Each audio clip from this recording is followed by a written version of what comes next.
हरे कृष्ण हरे राम राम राम हरे हरे, हरे कृष्ण कृष्ण कृष्ण हरे राम राम हरे हरे, हरे कृष्ण कृष्ण कृष्ण हरे राम राम राम हरे हरे। हरे कृष्णा माता जी और हरे कृष्ण प्रभुजी, हरे कृष्ण। ஸோ இன்னைக்கு நம்ம கீர்த்தன் பண்ண மறந்துட்டோம், பரவாயில்ல. ஸோ கீதா மகாத்மியம் செகண்ட் சாப்டரோட கதை நம்ம பார்த்துட்டோம் இல்லையா? ஓகே, இது வந்து நம்மளுடைய சம்மரி. நேத்து நம்ம பார்த்த ஃபர்ஸ்ட் சாப்டருடைய ஒரு கிளிம்ஸ். இதுல வந்து நம்ம என்னென்ன பார்த்தோம்? திருதராஷ்டிரர் வந்து விசாரிக்கிறார் என்ன நடந்தது அப்படின்றது ஃபர்ஸ்ட் ஸ்லோகத்துல பார்த்தோம். 700 ஸ்லோகத்துல ஒரே ஒரு ஸ்லோகம் மட்டும்தான் வந்து திருதராஷ்டிரர் பேசியிருக்கார். அது வந்து இந்த ஸ்லோகம், ஃபர்ஸ்ட் ஸ்லோகம். அதுக்கப்புறம் வந்து பாத்தீங்கன்னா துரியோதனனோட பயம் வந்து 2வது ஸ்லோகத்துல இருந்து 11வது ஸ்லோகம் வரைக்கும் தெரியுது. சங்குகளோட முழக்கங்கள் எப்படி இருந்தது அப்படின்ற விரிவாக்கத்தை வந்து நம்ம 12வது ஸ்லோகத்துல இருந்து 19வது ஸ்லோகம் வரைக்கும் பார்க்கின்றோம். அர்ஜுனன் வந்து கவனிப்பு. அர்ஜுனன் வந்து என்ன சொல்றாரு அப்படின்னாக்கா, கிருஷ்ணர் கிட்ட 2 படைகளுக்கும் நடுவுல கொண்டு போய் நம்மளுடைய ரதத்தை நிறுத்துங்க, நான் பாக்குறேன் யார் யாரெல்லாம் போர் புரிய விருப்பம் கொண்டு வந்திருக்காங்கன்றத பாக்குறேன் அப்படின்னு அவர் சொல்றார். சோ அதுக்கப்புறம் ஒவ்வொருத்தரையா அவர் பாக்குறாரு. அந்த இது வந்து பாத்தீங்கன்னா 20ல இருந்து 26 ஸ்லோகம் வரைக்கும். அர்ஜுனன் அதை பார்த்து முடிச்சதுக்கு அப்புறம் என்ன பண்றாரு, என்னால சண்டை போட முடியாதுப்பான்னு சொல்லிட்டு அவர் என்ன பண்றாரு, காரணங்கள் சொல்றாரு, நிறைய ஜஸ்டிபிகேஷன் சொல்றாரு. 27ல இருந்து 46வது ஸ்லோகம் வரைக்கும். சோ இன்னைக்கு வந்து நம்ம வந்து செகண்ட் சாப்டர் பார்க்க போறோம். சோ நேத்து பார்த்ததோட எசன்ஸ் என்னன்னு பாத்தீங்கன்னா 9 காரணங்கள். அவங்க பாண்டவர்கள் வந்து வெற்றி பெறுவதற்கான 9 காரணங்கள் என்ன அப்படின்னாக்கா, அந்த அந்த இடம் எங்க போர் புரிய கூடியிருக்காங்களோ அந்த இடம் வந்து தர்மக்ஷேத்திரம். உண்மை மட்டுமே, தர்மம் மட்டுமே நிலைநாட்டப்படும். அது மட்டும் இல்லாம அர்ஜுனனோட அந்த தேர் வந்து பாத்தீங்கன்னா தெய்வீகமான தேர். அது வந்து அக்னி தேவரால அர்ஜுனனுக்கு பரிசாக கொடுக்கப்பட்டது. சோ எங்க அந்த அக்னி தேவர் இருக்காரோ அங்க வந்து வெற்றி நிச்சயம். அடுத்தது வந்து பாத்தீங்கன்னா கபித்வஜா. கபித்வஜானா அந்த கொடியில வந்து பாத்தீங்கன்னா ஆஞ்சநேயரோட அந்த இது இருக்கும், ஆஞ்சநேயரோட அந்த வர்ணம் இருக்கும்னு பாக்குறோம். சோ ஆஞ்சநேயர் எங்க இருக்காரோ அங்க வந்து வெற்றியே இருக்கும் அப்படின்றத பார்க்கலாம். சங்க நாடா அப்படின்னாக்கா அந்த சங்குலிகள், அந்த சங்கோட சப்தம் பாத்தீங்கன்னா அது வந்து ரொம்ப தெய்வீகமாக இருந்தது அப்படின்றத பார்க்கலாம். அது மட்டும் இல்லாம கௌரவர்கள் அதை இசைக்கும் போது அதுல நமக்கு எந்த இதுவுமே தெரியல. ஆனா பஞ்சபாண்டவர்களோட சைட்ல வந்து அவங்க சங்கொலி முழங்கும் போது பாத்தீங்கன்னா துரியோதனன் சைட்ல இருக்க எல்லாருடைய இதயங்களும் சுக்குநூறாக போற மாதிரி அந்த சப்தம் இருக்கு அப்படின்றத பாக்குறோம். அவருக்கு பசுபதாஷ்டிரம் சிவபெருமான் வந்து அவருக்கு கொடுத்த வில் அர்ஜுனன் கிட்ட இருக்கிறது. அதனால அது வந்து ரொம்ப தெய்வீகமானது. அதுக்கப்புறம் வந்து பாத்தீங்கன்னா தியக்த ஜீவிதா அப்படின்னாக்கா அர்ஜுனன் துரியோதனன் வந்து அவரே சொல்றாரு, இங்க பாருங்க துரோணாச்சாரியர் கிட்ட வந்து ஜம்பம் பேசுறார், எனக்காக உயிரை கொடுக்கறதுக்காக வந்திருக்கவங்களை பாருங்க அப்படின்றார். அதான் தியக்தா விஜீவிதா. அவரே அவர் வாயால சொல்லிடுறாரு இந்த மாதிரி, எனக்காக உயிரை கொடுக்க வந்திருக்கின்றார்கள் அப்படின்னு. அடுத்தது வந்து பாத்தீங்கன்னா அது ஒரு ரொம்ப ஸ்பெசிபிக்கான நாள்ல வந்து அந்த போர்க்களத்துல வந்து போர் நடைபெறுகிறது பார்க்கலாம். பாகியலட்சுமி எங்க கிருஷ்ணர் இருக்காரோ அங்கேயே வந்து பகவான் ஐ மீன் லக்ஷ்மி இருப்பாங்க. ஏன்னா பகவான் வந்து லக்ஷ்மிபதி, அதனால அவங்களுக்கு வந்து வெற்றியே நிச்சயம். அண்ட் யார் கூட இருக்கா, கிருஷ்ணர் சாக்ஷாத் பகவான், எல்லாத்தையும் கட்டுப்படுத்துபவர், எல்லாத்துக்கும் வந்து அனுபவிப்பவர், ரிஷிகேஷர். அதனால இந்த 9 காரணங்களால அர்ஜுனன் வந்து வெற்றி பெற போகின்றார் அப்படின்றது வந்து நமக்கு தெரியுது. அடுத்து நம்ம நேத்தையோட இதுல என்ன பார்த்தோம்னா, நான் போர் புரிய மாட்டேன் அப்படின்றதுக்காக 5 காரணங்கள் கூறினார் இல்லையா? என்னென்ன அந்த 5 காரணங்கள்? இரக்கம், இன்பமின்மை, பாவச்செயல், குடும்ப பாரம்பரியம் அழிந்துவிடும், இருமனம் அப்படின்றது. இருமனம் ஆக்சுவலா வந்து செகண்ட் சாப்டர்ல வருது. சோ இன்னைக்கு நம்ம வந்து அத செகண்ட் சாப்டர்ல தான் நம்ம பார்க்க போறோம். சோ அவர் இந்த மாதிரி போர் புரிய மாட்டேன்னு சொல்லிட்டு இருந்ததுக்கான ஒரு காரணத்துக்கும் வந்து பகவான் கிருஷ்ணர் வந்து ஆன்சர் சொல்றதுதான் நம்மளுடைய செகண்ட் சாப்டர். சோ இந்த சாப்டர்ல வந்து பாத்தீங்கன்னா நமக்கு இரக்கம், ஏன் சண்டை போட மாட்டேன் அவர் சொல்றாருன்னா, நான் என்னுடைய பாட்டனார், என்னுடைய தந்தை வழியில இருக்கவங்க எல்லாரையும் நான் எப்படி கொல்ல முடியும்? அப்ப அதுக்காக பகவான் சொல்ற, இது வந்து உடல் அல்ல, நீ ஒரு ஆத்மா, அவங்களும் ஒரு ஆத்மா. எப்படி நம்ம வந்து ஒரு ட்ரெஸ் மாத்திரமோ அது போல இந்த ஆத்மா ஒரு குறிப்பிட்ட காலத்துக்கு அப்புறம் அது வேறொரு உடலுக்கு போயிடும். அதனால அது வந்து ஆஹ் அது வந்து ஒரு ஆத்மா. சோ அந்த ஆத்மாவை எதாலும் அழிக்க முடியாது அப்படின்றத பத்தி சொல்ல போறார். அதனால அந்த இரக்கம்ன்றதுக்கு வந்து அவர் ஆன்சர் சொல்றார். அடுத்தது பாத்தீங்கன்னா இன்பமின்மை. நான் ஏதாவது சந்தோஷமா ஏதாவது வெற்றி பெற்றால் அதை வந்து நான் யாருக்கிட்டையாவது பகிர்ந்து கொள்ள வேண்டும். ஆனா இங்க எல்லாரையும் நான் கொன்றுட்டேன்னா எனக்கு வந்து எப்படி இருக்கும், அதனால இதுல எனக்கு வந்து இன்பம் கிடையாதுன்றாரு. அப்போ வந்து பகவான் அதுக்கு ஆன்சர் சொல்ல போறார். நம்ம போர்க்களத்தில் வீரர்கள் வந்து போர்க்களத்துல மரணம் பெறும் போது அவங்களுக்கு வந்து சொர்க்கம் நிச்சயமாக இருக்கும். ஏன்னா நாட்டு மக்களுக்காக அவங்க வந்து போர்க்களத்துல வந்து உயிர் விடுறதுனால அவங்களுக்கு வந்து சொர்க்கம் இருக்கு. சோ நீ தோத்துட்டா உனக்கு சொர்க்கம், ஆனா ஜெயிச்சிட்டா உனக்கு வந்து ராஜ்யம் கிடைக்கும். அதனால இதுல இன்பமின்மைன்ற பேச்சுக்கே இடம் இல்லை அப்படின்றார். பாவச் செயல், நான் எப்படி வந்து இதெல்லாம் எனக்கு கற்றுக் கொடுத்தவங்களே நான் கொல்றதா, அது ஒரு பெரிய பாவம் இல்லையா அப்படின்றாரு. அதுக்கு அவர் என்ன சொல்றார், கிருஷ்ணர் நான் சொல்றேன், பக்தி செயல்பாடு எதுவுமே பாவம் இல்லை. உன்னுடைய கடமையை நீ செய்யும் போது பாவம் இல்லை. என்ன உன்னுடைய கடமை? நீ என்ன வர்ணம்? நீ வந்து சத்திரியன். சத்திரியன் என்ன பண்ணணும்? குடிமக்களை காப்பாற்றணும், பெண்களை வந்து காப்பாற்றணும். சோ நீ பாவச் செயல் வந்து இதுல கிடையாது. ஏன்னா நீ உன்னுடைய செயலை பகவானோட பேர்ல நம்ம செய்யும் போது அதுல பாவம் கிடையாது. சோ பக்தி செயல்பாடுல பாவம் என்பதே கிடையாதுன்றார். குடும்ப பாரம்பரியம் கெட்டு விடும் அப்படின்றது. அதுக்கு வந்து வர்ணாசங்கரத்தை தடுக்க ஒரு முன்மாதிரியாக இருங்கள். ஏன்னா துரியோதனன் வந்து பாத்தீங்கன்னா ஒரு அரசன், ஆனாலும் அந்த தர்மத்தை விட்டுட்டு ஒரு பெண்ணை வந்து இவ்வளவு எல்லா அவையோர் முன்னாடியும் அசிங்கப்படுத்தினாங்க இல்லையா, அந்த இது திருப்பி நம்மளுடைய சமூகத்துல நடக்கவே கூடாது இல்லையா. எது நடக்கக்கூடாதோ அது வந்து வர்ணாசங்கரம் அப்படின்ற பாக்கணும். சோ அதுல வந்து தடுக்கிறதுக்கு ஒரு முன்மாதிரியாக நீ இருக்கணும் அப்படின்ற. சோ இருமனம், நான் செய்யணுமா செய்ய வேணாமா, இது நமக்கே லைஃப்ல நிறைய தடவை வரும். சோ அதுக்கு வந்து என்ன ஒரு இதை நம்ம வந்து பகவானோட பேர்ல எடுத்துட்டு அதை வந்து உறுதியா நம்ம வந்து செய்யணும் அப்படின்றத வந்து நம்ம பார்க்க போறோம். சோ 1 by 1 பகவான் கிருஷ்ணர் இன்னைக்கு ஆன்சர் சொல்ல போறாரு அர்ஜுனனோட கேள்விக்கு. ஓகே, சோ அந்த 2 சாப்டருக்கும் உள்ள இது என்னன்னு பாத்தீங்கன்னா, கடைசியா வந்து சஞ்சய் சொல்றார், அர்ஜுன் நான் போரிட மாட்டேன்னு சொல்லிட்டு அந்த வில்லெல்லாம் வச்சுட்டு உட்கார்ந்துட்டார் அப்படின்னு சொல்றாரு. சொன்ன உடனே திருதராஷ்டிரக்கு ஒரு சின்னதா சந்தோஷம். ஓகே, அப்ப இனிமே வந்து இவங்க போயிடுவாங்க, என்னுடைய துரியோதனனுக்கு தான் ஆட்சி அப்படின்ற மாதிரியான ஒரு சின்னதா ஒரு மகிழ்ச்சி இருந்தது. ஆனா திருப்பி அடுத்த இதை வந்து சஞ்சயன் ஸ்டார்ட் பண்றாரு. அப்படி போர் புரிய மாட்டேன்னு உட்கார்ந்த அர்ஜுனனை வந்து கிருஷ்ணர் வந்து எப்படி அவரை மோட்டிவேட் பண்ணி அவரை உற்சாகப்படுத்தி போர் புரிய வைக்கிறார் அப்படின்றத வந்து நம்ம பார்க்கலாம் அப்படின்ற மாதிரி அவர் செகண்ட் சாப்டர் ஸ்டார்ட் பண்றோம். சோ இப்போ இந்த செகண்ட் சாப்டர்ல நம்ம என்ன பாக்குறோம் அப்படின்னாக்கா, அர்ஜுனனின் இருமனம். இப்ப வந்து நான் செய்யறதா, செய்யலாமா, செய்யக்கூடாதா, எனக்கே சொல்லி கொடுத்தவங்களே நான் வந்து போர்ல வந்து வீழ்த்தலாமா, என்னை வளர்த்தவங்களே வந்து நான் எதிர்த்து போரிடலாமா அப்படின்ற மாதிரி ஒரு இன்டிசிஷன் அவருக்கு வந்து இருமனம் இருக்கின்றது. அடுத்தது என்ன பார்க்க போறோம் அப்படின்னாக்கா, உடல் மற்றும் ஆன்மாவை பற்றிய அறிவு. சோ இங்க வந்து கிருஷ்ணர் வந்து உடல்னா என்ன, ஆன்மானா என்ன, எதற்காக வந்து இந்த மாதிரி ஆன்மாவோட பத்தின கேரக்டரிஸ்டிக்ஸ் எல்லாம் அவர் சொல்ல போறார். அடுத்தது என்ன பாத்தீங்கன்னா, நம்மளுடைய பெர்ஃபார்மிங் பிரிஸ்கிரைப்ட் டியூட்டிஸ், நமக்கு கொடுக்கப்பட்ட கடமைகளை வந்து நிறைவேற்றணும். யாரும் அதுல இருந்து எஸ்கேப்பே ஆக முடியாது. கிருஷ்ணரே வந்து பாத்தீங்கன்னா ஒரு அவருக்கு என்ன, நான் வந்து இப்ப வந்து அவருக்குன்னு அப்பா, அம்மா, மனைவி எல்லாமே இருக்காங்க. அது அவங்க எல்லாரோடையும் உண்டான கடமைகளையும் வந்து அவர் கரெக்டா பண்ணார். அவர் என்ன ரோல் எடுக்கிறாரோ அதை பெர்ஃபெக்டா பண்றாரு.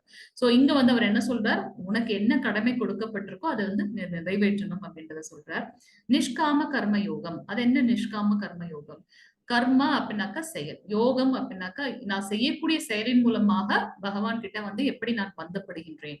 நிஷ்காம கர்மா யோகா சர்வம் கிருஷ்ணார்பணம், நான் எந்த செயல் செய்தாலும் அதை பகவானோட பேர்ல நம்ம செய்யும் போது பாத்தீங்கன்னா அது வந்து நிஷ்காம கர்ம யோகவா ஆறிடுது. ஏன்னா நான் ஒரு செயல் செய்யும் போது அதுக்கு வந்து ஒரு பலன் இருக்கு.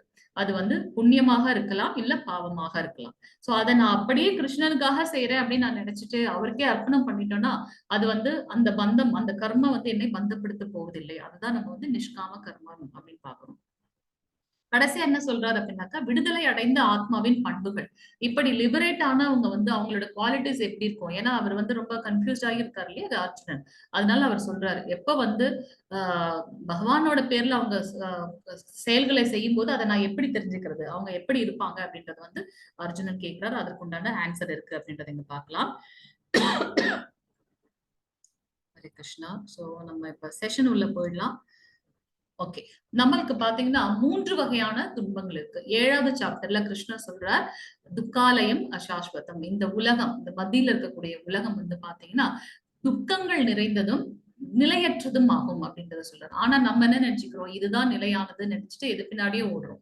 நம்ம சில விஷயங்கள் வந்து தப்பிக்கவே முடியாது இல்லையா. என்ன அது? பிறப்பு, இறப்பு, மூப்பு, நோய். பிறப்பு நான் நினைச்ச மாதிரியே என்னோட பிறப்பு இருக்கு, இல்ல நான் நினைக்கிற மாதிரி என்னுடைய இறப்பு இருக்கா. பரீட்சித் மகாராஜுக்காச்சும் அவருக்கு தெரியும் 7 நாட்கள்ல வந்து நான் இறக்க போகின்றேன் அப்படின்னு. ஆனா நமக்கு வந்து அடுத்த செகண்ட் என்ன நடக்குதுன்னு கூட தெரியாது. நம்ம படுத்தோம்னா எந்திரிப்போமான்னு கூட நமக்கு தெரியாது இல்லையா. சோ அந்த உலகம் வந்து பாத்தீங்கன்னா அசாஸ்வதம், நிலையற்ற ஒன்று. பிறப்பு நான் தப்பிக்க முடியாது, இறப்பையும் நான் தப்பிக்க முடியாது. அடுத்தது வந்து பாத்தீங்கன்னா முதுமை. நம்ம குழந்தையா இருக்கும்போது என்ன உடல் இருக்கோ அந்த உடல் இப்ப நமக்கு கிடையாது இல்லையா? நம்ம வந்து மாற்றம் அடைந்து கொண்டே இருக்கின்றோம். சோ முதுமைன்றதும் கண்டிப்பா எல்லாருக்கும் வரும். முதுமை வரும்போது அது கூடவே சேர்ந்து எல்லா துன்பங்களும் வரும். அடுத்தது வந்து பாத்தீங்கன்னா நோய். Covid is the best example இல்லைங்களா? ஒரு ஒரு பேண்டமிக் உலகத்தை வந்து மாற்றி போட்டுச்சு. நம்ம எதிர்பார்த்தோமா இந்த மாதிரிலாம் நடக்கும்ட்டு. சோ இதெல்லாம் நம்ம கிட்ட கேட்டுட்டுலாம் வராது. அதுவா வரும், அதுவா போகும். ஆனா ஒரு பக்தன் வந்து இந்த 4 விஷயங்கள் பக்தர்களுக்கும் இருக்கு இந்த எல்லாமே.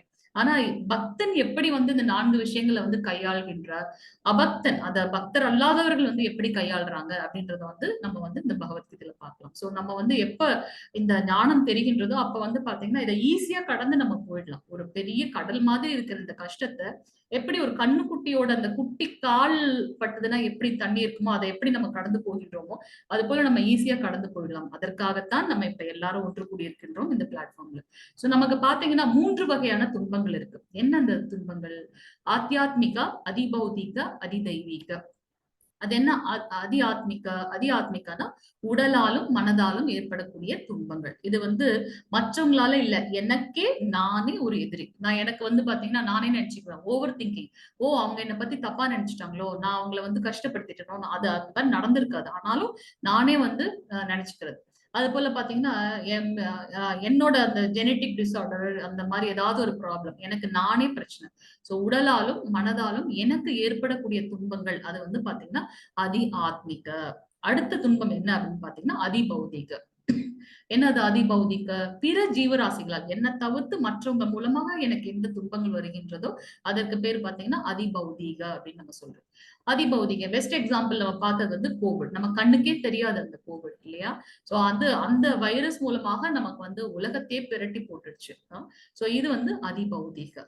கடைசியா இருக்கிறது என்னது? அதிதெய்வீக. அதிதெய்வீக என்ன அப்படின்னாக்கா இயற்கை தொந்தரவுகள், அந்த நேச்சுரல் கெலாமிட்டிஸ்.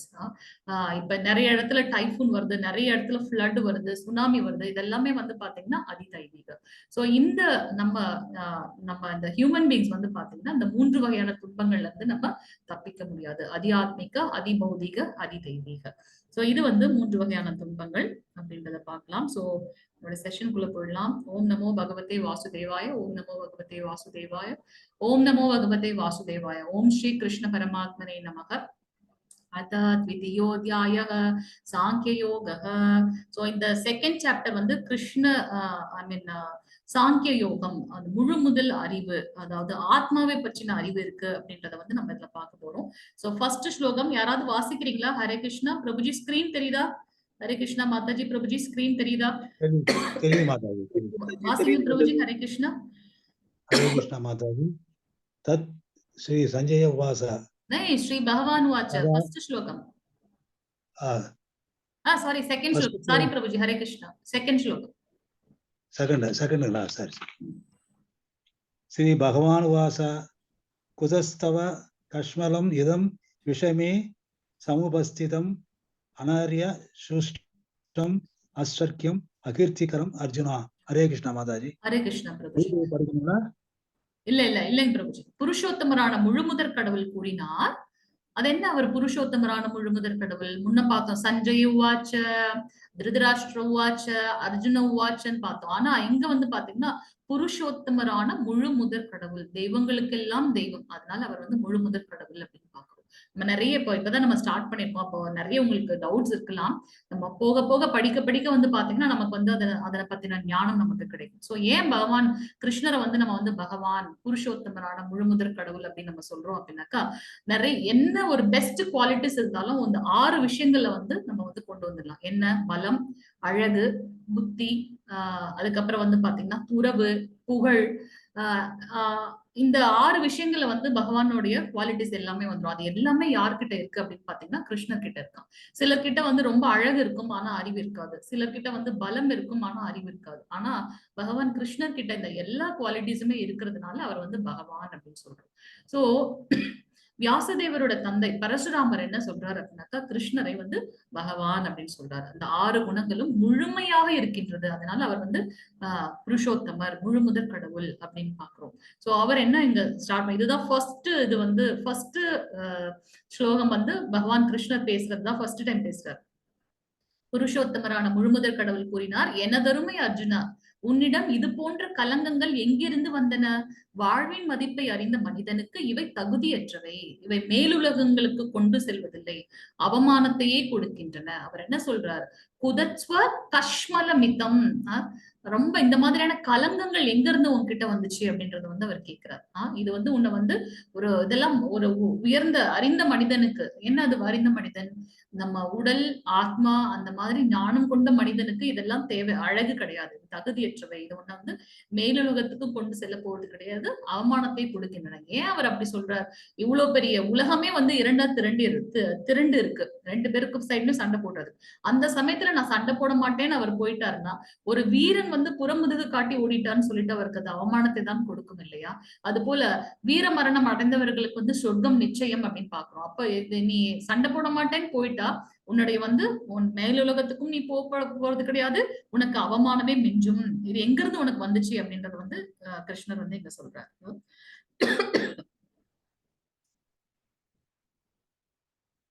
ஹரே கிருஷ்ணா. பிரபுஜி 7வது ஸ்லோகம். हरे कृष्णा माताजी। कार्बन्य दोषो भगद स्वभाव पृच्छामि तवाम धर्म सम्मूढ़ सेदा यच्छेह श्याम निश्चितम ब्रूहि तन्मे शिष्यस्ते अहम साधि माम त्वाम பிரபன்னம். ஹரே கிருஷ்ணா மாதாஜி. ஹரே கிருஷ்ணா பிரபுஜி. இப்ப வந்து அர்ஜுனன் என்ன சொல்றாரு அப்படின்னாக்கா, இப்போது நான் என் கடமையை பற்றி குழப்பம் அடைந்து கருமித்தனமான பலவீனத்தால் என் இயல்புகளை எல்லாம் இழந்து விட்டேன். இந்நிலையில் எனக்கு நல்லது எது என்று நிச்சயமாக கூறும்படி உம்மை கேட்டுக்கொள்கின்றேன். இப்போது உம்மிடம் சரணடைந்த சீடன் நான், அருள் கூர்ந்து எனக்கு அறிவுரை கூறுவீராக. சோ அர்ஜுனன் வந்து கிருஷ்ணர் கிட்ட இப்ப நம்ம த்ராட் இது பாத்தீங்கன்னா, அவர் ஃப்ரெண்டா இருந்திருக்காரு, அவர் வந்து மைத்துனனா இருந்திருக்காரு, தங்கைக்கு வந்து மனம் முடித்திருக்காரு இல்லையா சுபத்ரா.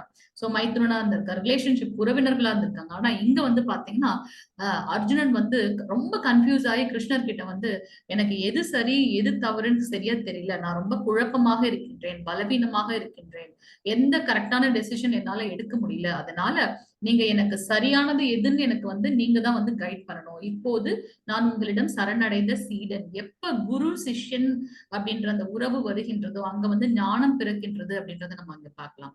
இவ்வளவு நாள் அவங்களோட ரிலேஷன்ஷிப்ல பகவத்கீதை பிறக்கல, ஆனா இப்பதான் வந்து பாத்தீங்கன்னா எப்ப அவன் சீடனாக அர்ஜுனன் வந்து சீடனாக கிருஷ்ணர் கிட்ட சரணடைகின்றாரோ அப்ப வந்து அவருக்கு வந்து பாத்தீங்கன்னா பகவத்கீதை என்ற ஞானம் பிறக்கின்றது அப்படின்றத நம்ம பார்க்கலாம். ஹரே கிருஷ்ணா.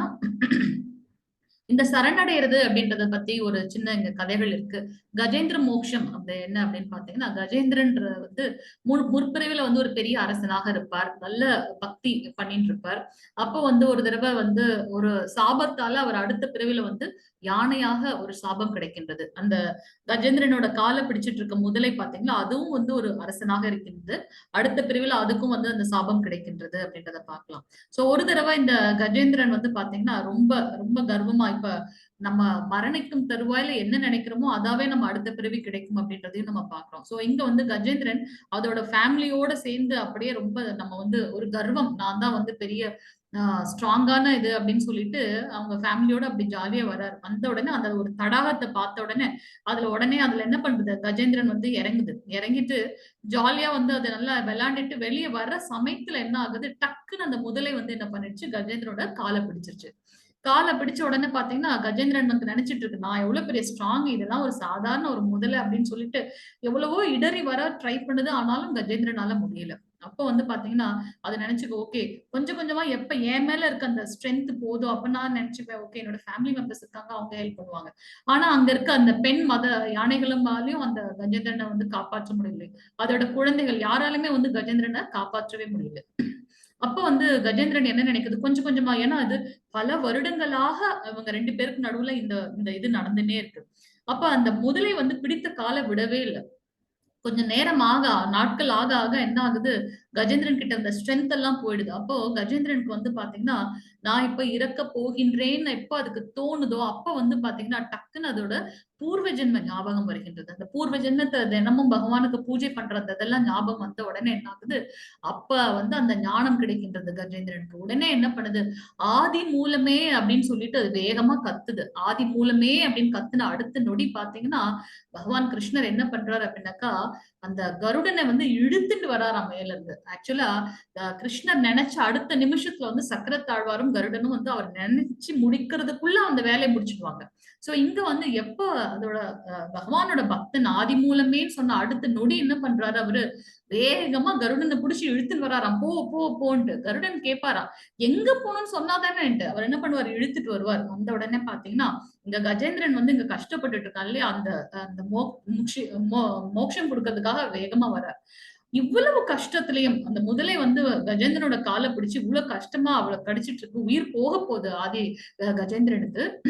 அவ்வளவு கஷ்டத்திலயும் வந்து அப்படி மேல பாக்குது. பார்த்த உடனே நான் கூப்பிட்ட அடுத்த செகண்ட் வந்து பகவான் ஓடி வந்துட்டாரேன்ட்டு அதோட கஷ்டத்திலயும் அந்த தடாகத்துல வந்து தேடுது.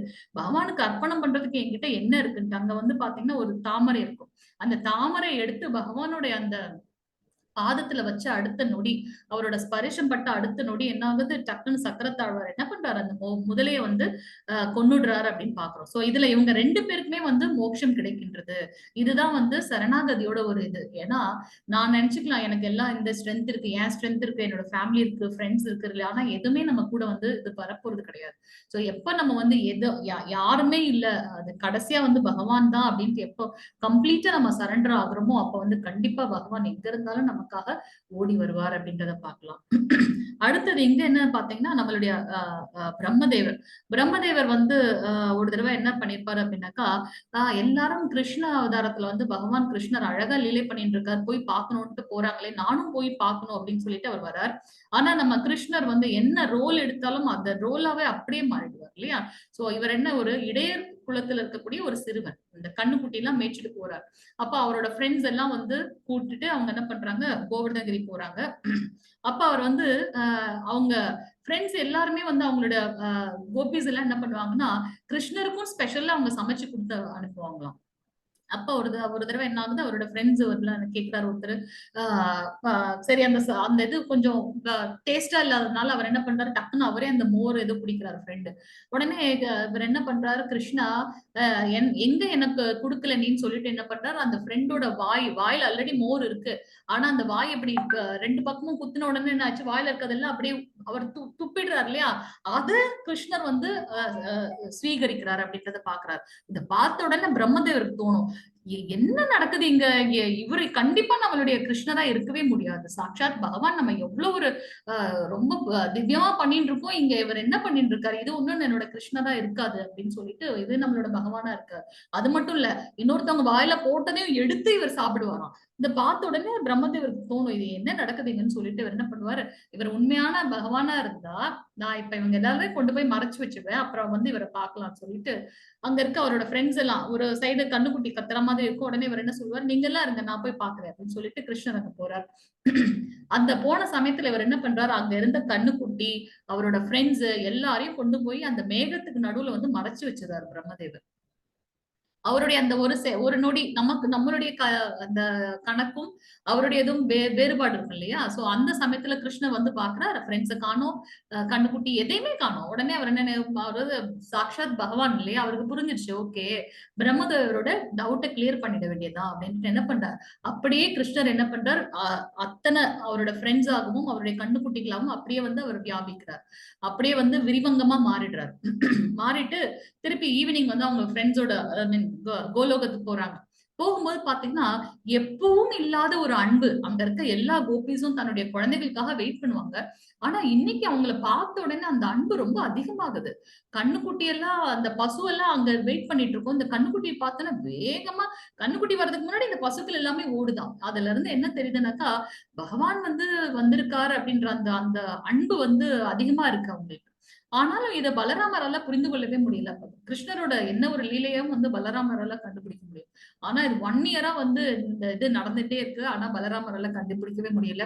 சோ அந்த 1 இயர் பாத்தீங்கன்னா எல்லாருமே வந்து ரொம்ப டிவைனா ஃபீல் பண்ணி, ஏன்னா சாக்ஷாத் பகவானே வந்து தன்னுடைய குழந்தைகளாக வந்ததுனால எல்லா கோபிஸும் வந்து பாத்தீங்கன்னா ரொம்ப அவருக்கு வந்து அன்பு காட்டினார்கள் அப்படின்றத பார்க்கலாம். சோ இத ஒரு செகண்ட் பிரம்மதேவரோடது முடிஞ்சு அவர் வந்து பாக்குறார், என்ன நடந்திருக்குன்னு வந்து பார்க்கலாம். பார்த்தா அங்க எல்லாருமே வந்து பாத்தீங்கன்னா எல்லா ஃப்ரெண்ட்ஸ் ஆஸ் யூஷுவலா நடக்குது கோலுக்கும். அப்ப வந்து பிரம்மதேவருக்கு வந்து தன்னுடைய தவறு என்னன்னு புரியுது. அதனால அவர் என்ன பண்றாரு, கிருஷ்ணர் கிட்ட வந்து மன்னிப்பு கேட்கிறார். அதனால நமக்கு வந்து பிரம்ம சம்ஹீதை கிடைச்சது அப்படின்னு பார்க்கலாம்.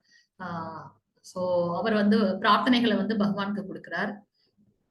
ஈஸ்வர பரம புருஷ சச்சிதானந்த விக்கிரக அநாதிராதிர் கோவிந்த சர்வ காரண காரணம். நீங்க தான் வந்து எல்லா காரணங்களுக்கும் காரணம், எல்லா தெய்வங்களுக்கும் தெய்வம் அப்படின்ற மாதிரி அவர் வந்து பிரார்த்தனைகள் வந்து பண்றாரு அப்படின்றத பார்க்கலாம். இங்க வந்து பாத்தீங்கன்னா பிரலாத் மகராஜ் நரசிம்ம அவதாரம் எடுக்கும்போது எல்லாருமே வந்து பயப்படுவாங்க அவர்கிட்ட போறதுக்கே. ஆனா பிரலாத் மகராஜ் தூய பக்தன், 5 வயது சிறுவன் என்ன பண்ணுவாரு, பகவான் கிட்ட வந்து அவரை பார்த்த உடனே ரொம்ப சாந்தமாயிடுவாரு. நரசிம்ம அவதாரத்துல இருந்து பார்க்கலாம். சரணாகதி, இதெல்லாம் வந்து நம்மளுடைய எக்ஸாம்பிள்ஸ் பாக்குறோம். சரணாகதி. ஆஞ்சநேயர் தான் வந்து பாத்தீங்கன்னா தாசிய ரசம் இருக்கவர். அதாவது பகவானுடைய சேவகன் நான் எப்பவும் அவர் நினைக்கிறதுக்குள்ள அந்த செயலை முடிச்சிடணும் அப்படின்னு பார்க்கலாம். இப்பதான் நம்ம கிட்ட நிறைய சோசியல் மீடியா இருக்கு. ஆனா அந்த காலத்துல ஆஞ்சநேயர் வந்து யாரையும் எந்த மாதாவையும் பார்த்ததே கிடையாது. ஸ்ரீராமர் என்ன சொல்றார், நீ போய் சீதா தேவியை பார்த்துட்டு வா அப்படின்னு சொல்லி அனுப்புறாரு. ஆஞ்சநேயர் அவர் யாரையும் பார்த்ததே இல்லை. ஆனா அவருக்கு எப்படி தெரியும் சீதாமாவை? ஸ்ரீராமர் சொல்லிட்டார், அதை நான் செய்யணும், அவ்வளவுதான். வேற எதுவுமே இல்லை. அங்க கேள்வியே கேட்கல அவரு. அவங்க எப்படி இருப்பாங்க, என்ன அவங்களுக்கு தெரியுமா, நான் அவங்களை எப்படி கண்டுபிடிக்கிறது, நான் இது வரைக்கும் பார்த்ததே இல்லை, எந்த கேள்வியுமே கேட்கல. ஸ்ரீராமர் சொல்லிட்டார், நம்ம போறோம். சோ அதுதான் வந்து பாத்தீங்கன்னா தாசிய ரசம். பகவானுக்கு எப்பவுமே சேவையிலேயே நான் இருக்கணும், அவர் எப்ப எனக்கு சேவை கொடுப்பான்னு வெயிட் பண்ணிட்டே இருப்பாரு. சோ இது வந்து ஒரு மாதிரியான சரணாகதி அப்படின்றத பார்க்கலாம்.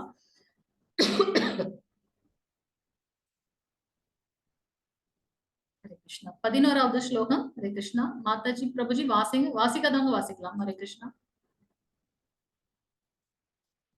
ஸ்ரீ பகவான் உவாச அசோச்சான் அன்வாஷோசஸ் தவம் பிரக்ஞாவாதாம் ச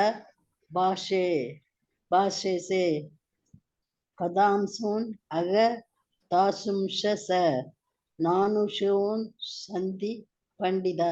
ஹரே கிருஷ்ண மாதாஜி. ஹரே கிருஷ்ண. புருஷோத்தமரான முழுமுதற் கடவுள் கூறினார், அறிவாளியை போல பேசும் அதே சமயத்தில் கவலைப்பட வேண்டாதவற்றிற்காக நீ கவலைப்படுகின்றாய். அறிஞர் வாழ்பவர்களுக்காகவோ மாண்டவர்களுக்காகவோ வருந்துவதே இல்லை. கிருஷ்ணன் பாத்தீங்கன்னா நம்ம இந்த இது படிக்கும்போது நிறைய விஷயங்கள் வந்து நம்ம லைஃப்க்கு தேவையானது வந்து எடுத்துக்கலாம்.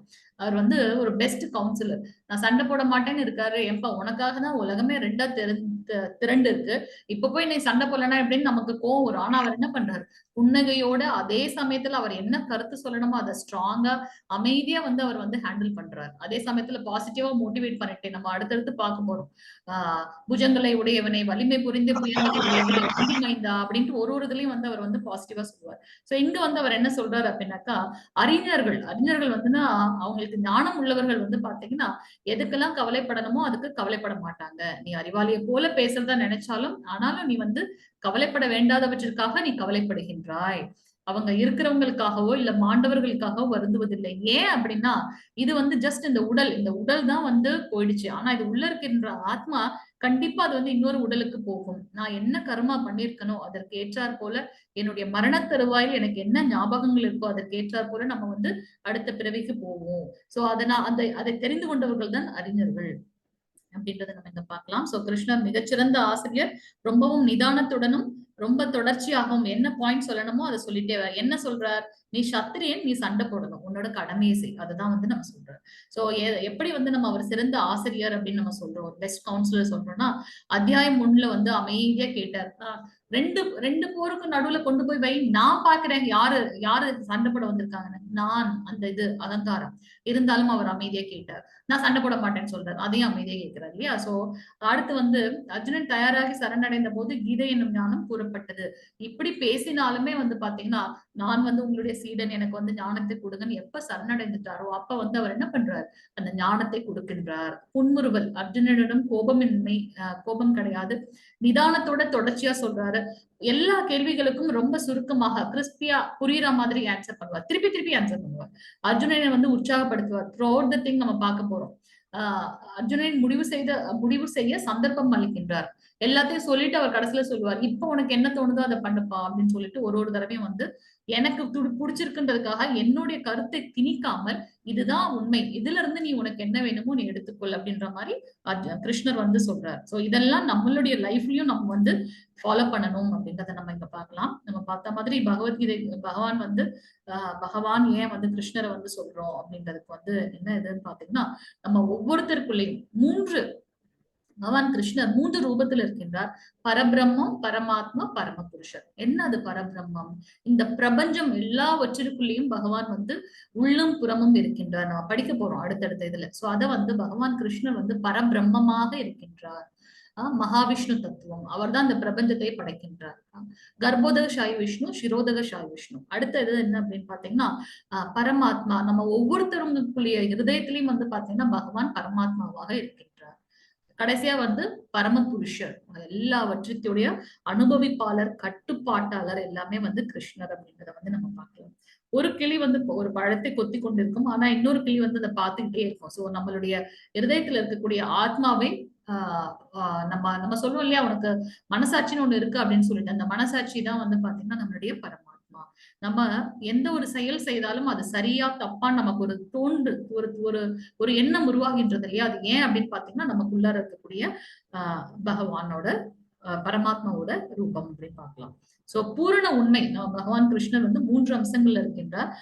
பிரம்மன், பரமாத்மா, பகவான். பிரம்மன் அப்படின்றது இந்த பிரபஞ்சம் ஃபுல்லாத்தையும் பகவான் வந்து உள்ளும் புறமும் இருக்கின்றார். பகவானோட இது இல்லாம நம்ம வந்து ஒரு அணு கூட அசையாதுன்றதை நம்ம பார்க்கலாம் இல்லையா? பரமாத்மா நம்ம எல்லாருக்குள்ளேயும் வந்து பகவான் வந்து ஆத்ம ரூபத்துல இருக்கின்றார் பரமாத்மாவாக. பகவான் முழுமுதற் கடவுள் பகவான் கிருஷ்ணர் இந்த 3 ரூபத்துல இருக்கின்றார் அப்படின்றத நம்ம பார்க்கலாம்.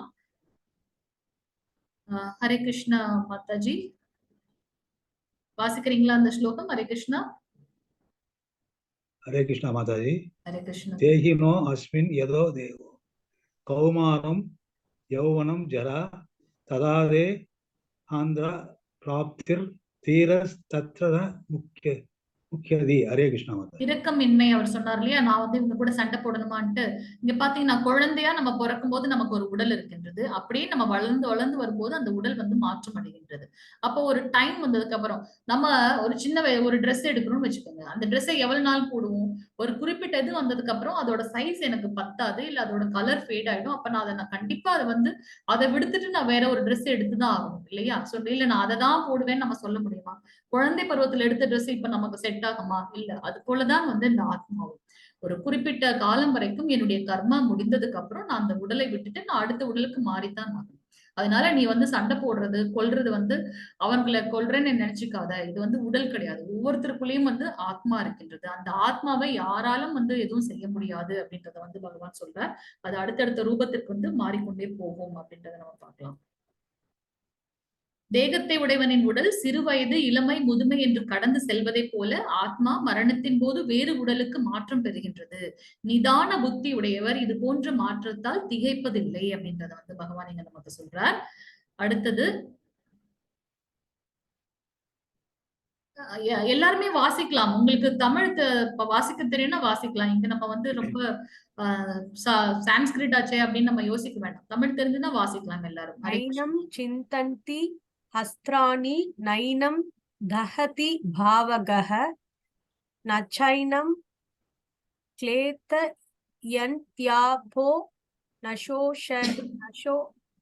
நசோஷயதி மாருத. ஹரே கிருஷ்ண மாதாஜி. தேங்க்யூ மாதாஜி. சோ இங்க வந்து நம்மளுடைய அந்த சோல் வந்து ஆத்மா, சூப்பர் சோல் பரமாத்மா. சோ ஆத்மாவுடைய கேரக்டரிஸ்டிக் சொல்றாரு பகவான் இங்க. ஆத்மா எந்த ஆயுதத்தாலும் துண்டிக்கப்பட முடியாது, நெருப்பால் எரிக்கப்பட முடியாது, நீரால் நனைக்கப்பட முடியாது, வீசும் காற்றால் உலர்த்தப்பட முடியாதது. அப்ப என்ன இந்த ஆத்மா அப்படின்னு பாத்தீங்கன்னா அதோட சைஸ் எப்படி இருக்கும்னா நம்மளுடைய அந்த ஹேர் வந்து 10,000 டைம்ஸ் நம்ம கட் பண்ணா அது இன்விசிபிள் ஆயிடும் இல்லையா? 10,000 டைம்ஸ் கட் பண்ணி அதுல ஒரு பார்ட் தான் வந்து அந்த சைஸ் ஆஃப் ஆத்மா அப்படின்னு நம்ம பார்க்கிறோம். சோ இந்த ஆத்மா வந்து எங்க இருந்து வருகின்றது அப்படின்னாக்கா பரமாத்மா. சோ பரமாத்மா ஒரு பெரிய ஒளிப்பிழம்பு, அதுல இருந்து வரக்கூடிய அந்த சிறு துகள் தான் வந்து பாத்தீங்கன்னா இந்த ஆத்மா அப்படின்றத பார்க்கலாம். சோ பகவான் வந்து எட்டர்னல், அவர் எப்பவும் எக்ஸிஸ்ட் ஆயிருக்காரு. அவர்கிட்ட இருந்து வந்து நம்மளும் வந்து அதே குவாலிட்டிஸ், நம்மளும் ரொம்ப பிளிஸ்ஃபுல், நம்மளும் வந்து எட்டர்னல். நம்மளையும் வந்து எந்த ஆயுதத்தாலையும் வந்து நம்மள துண்டிக்க முடியாது, நெருப்பால எரிக்க முடியாது அப்படின்றதெல்லாம் பாக்குறோம். சோ நீ இப்ப உனக்கு முன்னாடி இருக்கவங்க கிட்ட நீ சண்டை போடுறதுனால அவங்கள நீ எந்த கஷ்டமும் படுத்தல. இதெல்லாம் ஆல்ரெடி அந்த காலமும் நான் தான் நம்ம அடுத்து பார்க்க போறோம். சோ இதெல்லாம் ஆல்ரெடி நிர்ணயிக்கப்பட்ட ஒன்று. நீ என்னோட கருவியா மட்டும் இருந்து உன்னுடைய கடமையை செய் அப்படின்னு வந்து பகவான் சொல்வார். சோ அவங்களை நீ கொல்ற நீ நினைக்காத, அது வந்து ஜஸ்ட் ஒன்று, அந்த உடல் தான் வந்து போக போகுது. ஆனா அதுக்குள்ளார இருக்கக்கூடிய ஆத்மா அடுத்த பிறவிக்கு வந்து மாறிக்கொண்டே இருக்கும். அதனால நீ அவங்களை கஷ்டப்படுத்தல அப்படின்றத வந்து இந்த கிருஷ்ணன் சொல்றார். நெக்ஸ்ட் ஸ்லோகம் 36th ஸ்லோகம் மாதாஜி பிரபுஜி வாசிங்க. ஹரே கிருஷ்ணா.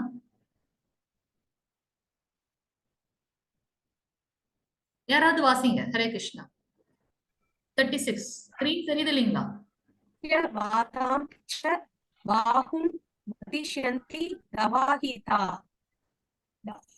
தவாஹிதா நிந்தந்தஸ்தவ சாமர்த்யம் ததோது கதரம் துக்கிம். ஹரே கிருஷ்ண மாதாஜி. அன்பில்லாத வார்த்தைகள் பலவற்றை கூறி உனது எதிரிகள் உனது திறமையை நிந்திப்பார்கள். உன்னை எல்லாரும் வந்து தப்பா பேசுவாங்கப்பா, அதை விட மிகுந்த துன்பம் தரக்கூடியது வேற ஏதாவது இருக்க முடியுமா? அதுக்கு நீ வந்து மரணத்தையே தழுவிடலாம் அப்படின்னு கிருஷ்ணர். ஏன்னா இவ்வளவு பெரிய பலசாலி, நீ வந்து இந்த புறமுதுகு காட்டி ஓடிட்டேன்னு எல்லாரும் உன்னை வந்து தப்பா பேசுவாங்க. அதனால நீ அந்த எதிரிகளுக்கு வந்து சிம்ம சொப்பனமா இருக்கிறதுக்கு பதிலா நீ இந்த மாதிரி போர்க்களத்தை விட்டு ஓடிட்டு அவங்க எல்லாம் உன்னை பத்தி என்ன சொல்லுவாங்க, அந்த வார்த்தைகளை கேட்டுட்டு நீ உயிரோட இருக்கிறதுக்கு இல்லாமே இருக்கலாம்ன்ற மாதிரி பகவான் கிருஷ்ணர் வந்து இங்க அர்ஜுனனே சொல்றாரு. 37வது ஸ்லோகம் மாதாஜி பிரபுஜி. ஹரே கிருஷ்ணா. பிரபுஜி. हरे कृष्ण माताजी. हरे कृष्ण प्रभुजी. अधो वा प्राप्स्यसि स्वर्गं जित्वा वा प्रोच्यसे महीं तस्मात् उत्तिष्ठः कौन्तेय विद्याय कृत निश्चयः. हरे कृष्ण माताजी. குந்தின் மகனே, போர்க்களத்தில் நீ கொல்லப்பட்டால் ஸ்வர்க்கத்தை அடையலாம். இன்பம் என்னன்றத சொல்றாரு இல்லையா அவர். சோ ஸ்வர்க்கத்தை அடையலாம். வெற்றி பெற்றால் இவ்வுலகினை அனுபவிக்கலாம். எனவே உறுதியுடன் எழுந்து போர் புரிவாயாக. 2 விஷயம் தான் நடக்கும் போர்க்களத்துல. ஒண்ணு தோல்வி, இல்லைன்னா வெற்றி. தோல்வி அடைந்தால் மரணத்தை தழுவோம். அதனால உனக்கு வந்து சொர்க்கம் வந்து நிச்சயம். யாரு போர்க்களத்துல வந்து உயிரிழக்கின்றார்களோ அவர்களுக்கு சொர்க்கம் நிச்சயம். ஏன்னா தனக்காக இல்ல, தன் நாட்டுக்காக அவங்க போர் புரியுறாங்க. உயிரோடு இருந்தால் இந்த ராஜ்யத்தை வந்து நீ பரிபாலனம் பண்ணலாம். ஏன்னா இதுவரைக்கும் அதர்மத்தோட நடந்த அந்த துரியோதனனுக்கு ஒரு நல்ல பாடத்தை புகட்டி தர்மத்தை நிலைநாட்டுறதுக்காக நீ வந்து ராஜ்ய பரிபாலனம் பண்ணலாம். அதனால நீ உறுதியோட ஸ்ட்ராங்கா எழுந்துச்சு போர் புரிவாயாக. இப்ப சொல்றாரு இல்லையா, உறுதியோட எழுந்துன்னு. எங்க சொல்றாரு? 2nd சாப்டர்ல. இது அப்படியே த்ரூ அவுட் 18 சாப்டர் வரைக்கும் சொல்லிட்டே இருப்பார் பகவான். சோ அதனால நீ வந்து உன்னுடைய கடமை செய்யணும், உறுதியோட எழுந்து போர் புரிவாயாக அப்படின்றத நம்ம பார்க்கலாம். சோ ஜெயிச்சா இந்த உலகத்தை ஆளலாம், தோற்றால் நீ வந்து சொர்க்கத்துக்கு போலாம். அதனால நீ வந்து கவலைப்பட வேண்டாம், நீ வந்து போர் புரியணும் அப்படின்னு. 40வது ஸ்லோகம் மாதாஜி பிரபுஜி. ஹரே கிருஷ்ணா. हरे कृष्ण माताजी. हरे कृष्णा. मेघाभिक्रम नाशो अस्ति प्रत्यवायो न विद्यते स्वल्पम् अप्यस्य धर्मस्य त्रायते महदो भयात्. ஹரே கிருஷ்ணா. हरे कृष्ण. இம்முயற்சியில் குறைவோ இழப்போ இல்லை. வழியில் சிறிது முன்னேற்றமும் மிக பயங்கரமான பயத்திலிருந்து ஒருவனை காக்கும். உன்னுடைய கடமையை நீ பண்ண போற, அதுல வந்து கஷ்டப்பட வேண்டியது கிடையாது. அது இல்லாம நான் தான் சொல்றேன் இல்லையா, உன்னுடைய பகவான் மேல பாரத்தை போட்டுட்டு உங்களுடைய கடமையை செய்யணும் அப்படின்றத பார்க்கலாம். சோ அதனால உங்களுக்கு வந்து குறைவோ இழப்போ கிடையாது. சின்னதா ஒரு முன்னேற்றம் இருந்தாலும் அது வந்து உன்னுடைய நான் வந்து இந்த மாதிரி போர்க்களத்துல இருந்து போயிட்டேன்றது அந்த கெட்ட பேர் இல்லாம நான் ட்ரை பண்றேன், அதுல வெற்றி கிடைத்தால் ஓகே, தோல்வி அடைந்தாலும் ஓகேன்னு பகவான் மேல பாரத்தை போட்டுட்டு உன்னுடைய கடமையை நீ செய்யணும் அப்படின்றத வந்து பகவான் இங்க சொல்றார். 41வது ஸ்லோகம் மாதாஜி பிரபுஜி வாசிங்க. 41. இன்னும் 9 நிமிஷம் தான் இருக்கு. சோ சீக்கிரமா நீங்க வாசிச்சிட்டீங்கன்னா நம்ம முடிச்சிடலாம். व्यवसायात्मिका बुद्धि एके गुरुनंदन बहिशाखा यनन्ताश चबुथयो व्यसायिनाम् ஹரே கிருஷ்ண மாதாஜி. இவ்வழியில் உள்ளோர் தங்களது குறிக்கோளில் திடமான உறுதியுடன் இருப்பர். இவர்களது லட்சியம் ஒன்றே. குரு வம்சத்தின் செல்வனே, உறுதியற்றவரது அறிவோ பல கிளைகளை கொண்டது. சோ நம்ம போர் புரியணும்னு வந்தாச்சு அப்படின்னாக்கா நம்மளுடைய மைண்ட் வந்து அதுலதான் இருக்கணும். திருப்பி இந்த மாதிரி ஆசோலேஷன் ஆகக்கூடாது அப்படின்றத இங்க சொல்றாரு. சோ எப்போ உன்னுடைய குறிக்கோள் வந்து ஸ்ட்ராங்கா டிட்டர்மைன் பண்ணியாச்சுன்னா அதுல வந்து உறுதியோட இருக்கணும். இவர்களது லட்சியம் வந்து ஒன்றே, அந்த அந்த குறிக்கோளை அடையணும். இங்க வந்து பாத்தீங்கன்னா அர்ஜுனன், கௌரவர்கள் எல்லாருக்குமே வந்து துரோணாச்சாரியர் வந்து குரு. அவங்க 100 பேர் துரியோதனன் சைட்ல இவங்க 5 பேர். ஆனா அத்தனை பேர்ல வந்து ஏன் அர்ஜுனனை ரொம்ப பிடிக்கும் துரோணாச்சாரியருக்குன்னா, அவர் என்ன சொல்லி கொடுத்தாரோ அதை வந்து கரெக்டா அவர் ஃபாலோ பண்ணார் இல்லையா? அந்த மரத்து மேல இருக்க அந்த கிளியை பார்த்துட்டு அவர் சொல்லுவார், உனக்கு என்ன தெரியுது அப்படின்னு கேட்கும்போது ஒவ்வொருத்தவங்களும் ஒண்ணு சொல்லுவாங்க. ஆனா வந்து அர்ஜுனன் என்ன சொல்வார், அந்த பறவையோட அந்த கண் மட்டும்தான் தெரியுது. ஏன்னா இப்ப நான் வந்து ஒரு வீரனாக நான் லேர்ன் பண்றதுக்காக வந்திருக்கேன். அப்போ எனக்கு வந்து எது என்னோட குறிக்கோளா இருக்கணும், அதோட கண் மட்டும்தான் தெரியுது. சோ நம்மள வந்து நம்மளுடைய வாழ்க்கையோட குறிக்கோள் என்ன அப்படின்றது, நம்மளுடைய கடமைகளை செய்யறது நம்மளுடைய வாழ்க்கையோட குறிக்கோள். உன்னுடைய இப்ப நீ வந்து சத்திரியன் என்ன பண்ணணும், உன்னுடைய போர் புரியணும், தர்மத்தை நிலைநாட்டணும். சோ அதை நீ வந்து செய்யணும் அப்படின்றத வந்து இங்க பார்க்கலாம். உறுதியற்று நீ இருந்தால் உன்னுடைய எது குறிக்கோளோ அதை நீ வந்து அடைய முடியாது அப்படின்றத பார்க்கலாம். அடுத்தது 47வது ஸ்லோகம். மாதாஜி பிரபுஜி வாசிங்க. எல்லாரும் வாசிக்கலாம். ஸ்கிரீன் தெரியுது இல்லையா? வாசிங்க பிரபுஜி. ஹரே கிருஷ்ண. கர்மண்யே வாதிகராஸ்தே மா பலேஷு கதாசன மா கர்ம பல ஹேதுர் கூர்மா தே சங்கோ அஸ்தவ கர்மணி. ஹரே கிருஷ்ண மாதாஜி. நான் போர் புரியறதுனால வேற ஏதாவது எனக்கு கெட்ட பேர் வந்துருமோ இல்ல நல்லது வந்துருமோன்னு அதெல்லாம் நீ நினைக்க வேண்டாம். உனக்கு விதிக்கப்பட்ட கடமையை செய்ய மட்டுமே உனக்கு அதிகாரம் உண்டு. ஆனால் செயல்களின் பலன்களில் உனக்கு அதிகாரம் இல்லை. உனது செயல்களின் விளைவுகளுக்கு உன்னையே காரணமாக ஒருபோதும் எண்ணாதே. கடமையை செய்யாமல் இருக்க ஒருபோதும் பற்றுதல் கொள்ளாதே. இதுல இருந்து நம்ம நிறைய இந்த மாதிரிதான் பண்ணுவோம் இல்லையா? எஸ்கேபிஸ்ட். ஏதாவது ஒரு இதுன்னா அதுல இருந்து எப்படி நம்ம எஸ்கேப் ஆகலாம்னு பார்ப்போம். அது மிகவும் தவறான ஒன்று. நம்ம வந்து எந்த நிலையில இருக்கின்றோமோ, நம்மளுடைய மேபி நம்ம வந்து ஒரு ஹவுஸ் ஒய்ஃபா இருக்கலாம், இல்ல வந்து நம்ம வந்து ஒரு பெற்றோர்களோட குழந்தைகளா இருக்கலாம். சோ அவங்களுக்கு என்ன கடமைகள் இருக்கோ அதை வந்து அந்த நிலையில இருந்து நம்ம செய்யணும். பகவான் அதெல்லாம் விட்டுட்டு நீ பின்னாடி வரணும்னு அவர் சொல்லவே இல்லை. உனக்கு விதிக்கப்பட்ட கடமையை என்னுடைய கான்சியஸோட உன்னோட செய்யணும்ன்றாரு. இங்க என்ன அததான் சொல்றாரு. உனக்கு விதிக்கப்பட்ட கடமையை செய்யறதுக்கு மட்டும்தான் உனக்கு அதிகாரம் இருக்கு. ஆனா அதுல என்ன பலன்றத பத்தி நீ யோசிக்க கூடாது. அதுக்கு வந்து உனக்கு அதிகாரம் இல்லை. எப்போதும் நான் தான் இந்த வேலையை செய்யறேன்னு நீ நினைக்கவே கூடாது இல்லையா? அதை வந்து அவர் சொல்றார். சோ கடமையை செய்யாமல் இருக்கிறதுக்காக நீ வந்து அந்த சான்ஸ் வெயிட் பண்ணிட்டு இருக்காதப்பா. நீ தப்பிக்கவே முடியாது. உன்னுடைய கடமையை நீ செய்யணும். அது அந்த செய்யாமல் இருக்கக்கூடிய பற்றுதல் இருக்கக்கூடாதுன்றாரு. 54வது ஸ்லோகம். மாதாஜி பிரபுஜி 54. ஹரே கிருஷ்ணா.